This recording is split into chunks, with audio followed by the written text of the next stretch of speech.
हम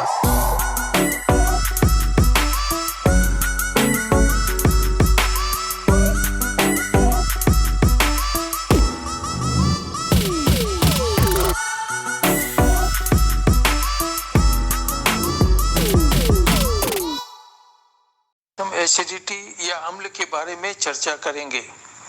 इससे प्राय सभी को कभी न कभी गुजरना पड़ता है, कभी छोटे रूप में या कभी बड़े रूप में, कभी कम समय के लिए और कभी लंबे समय के लिए। सबसे पहले जान लें, हमारे स्टोमक में एसिड का प्रोडक्शन लगातार होता रहता है। खाते समय इसकी मात्रा बढ़ जाती है। यह जो एसिड है हमारे डाइजेशन में या खाने को पचाने में हेल्प करती है। अगर हम लंबे समय तक नाश्ता या खाना नहीं लेते हैं तो एकत्रित एसिड हमें धीरे धीरे तंग करने लगती है, स्टोमक की वॉल को नुकसान पहुंचाती है। कुछ समय बाद हम एसिडिटी के शिकार हो जाते हैं और पेट में जलन, चेस्ट और गले में जलन और मुंह में एसिडिक पानी आना शुरू हो जाता है। ज़्यादा समय तक एसिडिटी रहने से लंबे इलाज और प्रिकॉशन के बाद ही ठीक हो पाते हैं।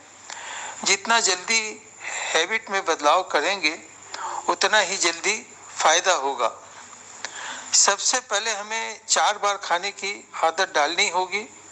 लंच और डिनर के कंपैरिजन या अनुपात में सुबह और शाम का नाश्ता आधा या हाफ होना चाहिए। सुबह का नाश्ता जितना जल्दी ले सकेंगे उतना ही आपको शेड्यूल मेंटेन करने में सुविधा रहेगी। सुबह के 5 घंटे के बाद लंच हो, लंच के 5 घंटे के बाद शाम का नाश्ता होना चाहिए और शाम के नाश्ते के 5 घंटे बाद रात का खाना।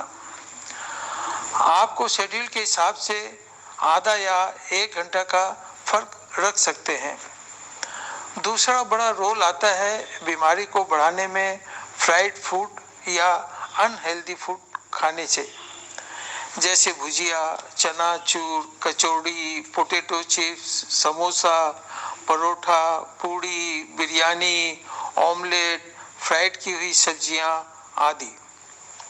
हेल्दी फूड का रोल इस बीमारी में बहुत बड़ा है।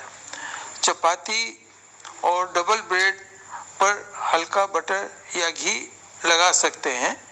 ऑमलेट हानिकारक है। अंडा हाफ फ्राई या उबाल कर लें।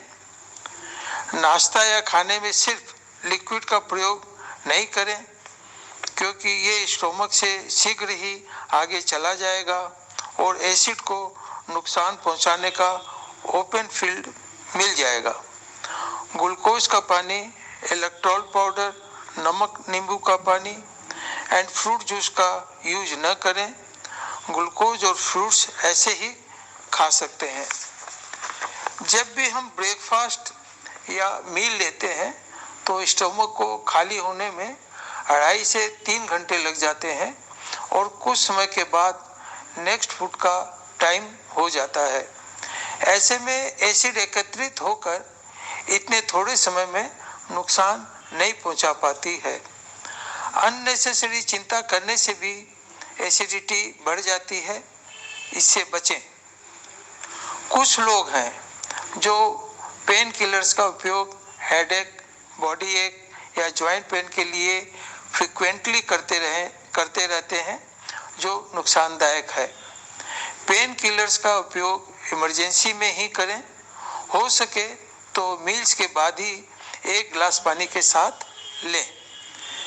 सिगरेट, वाइन, पान पराग, जर्दा के उपयोग से एसिडिटी की बीमारी पैदा होती है। सब्जी आदि में तेल का काम केवल पकाने के लिए होना चाहिए। ज़्यादा प्रयोग करने से शरीर को नुकसान ही होता है। स्वादिष्ट बनाने के लिए अदरक, प्याज, इमली, इलायची, गरम मसाला, लहसुन, धनिया पत्ती आदि का प्रयोग स्वाद और सुगंध के हिसाब से कर सकते हैं। बहुत लोग सुबह या शाम सत्तू का प्रयोग लिक्विड रूप में करके घर से निकल जाते हैं। यह बीमारी में नुकसान पहुंचाता है। आप लिक्विड सत्तू की जगह चना उतनी ही मात्रा में भिजाकर या बॉयल करके लें। इससे एसिडिटी को कंट्रोल करने में सहायता मिलेगी। फ्रूट जूस नहीं लेके फ्रूट्स को ऐसे ही खाएं। जूस लेने से पेट जल्दी खाली हो जाता है और फ्रूट्स खाने से पेट की एसिडिटी को आराम मिलता है। केला, पपीता, तरबूज, खरबूजा या आम ज़्यादा लाभकारी होंगे। कुछ लोगों को पराठा या पूरी से प्रेम है, उनको चपाती अच्छी नहीं लगती। उनसे अनुरोध है कि वे चावल, पुलाव, खिचड़ी या दलिया आदि का सहारा लें तो उनके लिए एसिडिटी में अच्छा रहेगा। 8 या 9 घंटे से कम सोने पर भी एसिडिटी की प्रॉब्लम बढ़ती है।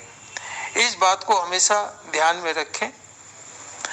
ज़्यादा समय तक कंट्रासेप्टिव पिल्स और स्टेरॉइड खाने से एसिडिटी बढ़ जाती है। यदि पहले से ही एसिडिटी की बीमारी है तो इसको और बढ़ा देती है। कुछ लोग एंटासिड लेके एसिडिटी को दबाकर रखना चाहते हैं।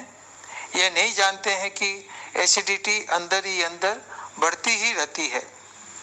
अंत में यह जरूर जान कर रखें कि सावधान रहना बहुत जरूरी है, नहीं तो कुछ केसेज में एसिडिटी से बहुत बड़ा नुकसान का सामना करना पड़ सकता है।